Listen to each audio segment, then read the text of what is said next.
Hello, my name is Thomas Steen Hansen and I represent the accounting committee in the Danish Finansforening.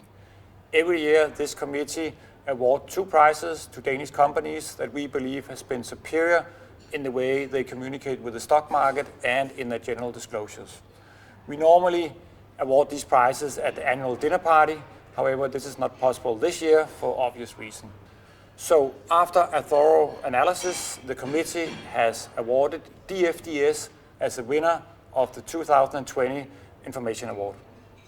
DFDS was severely hit by the COVID-19 and was also out early updating the market on how the lockdown was expected to impact the company and what measures they were planning to mitigate the new outlook. Several updates were provided throughout the year, and DFDS was also out early to reinstate their financial guidance to the market. However, this is not only about the lockdowns. DFDS is also showing a very high standard in their financial reporting and in the ongoing communication with the stock market. It means a lot. We're very grateful for this recognition.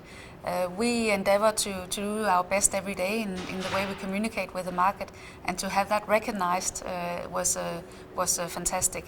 I'd say that goes for DFDS entirely, but also especially for the people who work with this, investor relations, finance, legal.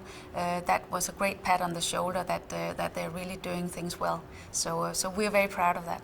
Yeah, 2020 was a very difficult year, and we had to balance the need to inform the market with the uncertainty that we were facing on the internal side.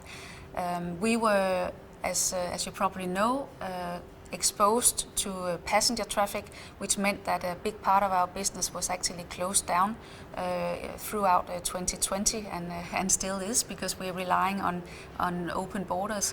And to assess the impact of that was a challenge. At some point in time we found that the market seemed to fear even worse scenarios that we could possibly think of. So we decided that we wanted to come out and give some guidance.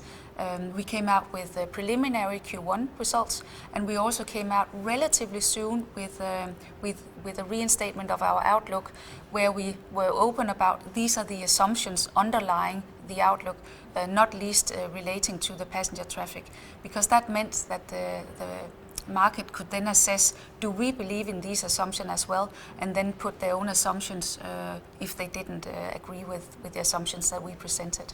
I think actually it was confirmed what we already know. It has to be, you have to be open towards the market, share what you know, even share what you don't know. So the fact that we were out saying these are the things that we are doing something about, these are the things we can impact, in combination with these are the things that we see are of low visibility, we could say, assuming certain things, this is where we will end, but to inform the market also about the uncertainty is important. Then on the internal side, to have close cooperation between people involved in market communication is important. We had a small team working very closely together basically throughout 2020 to assess when do we know something, when should we tell the market.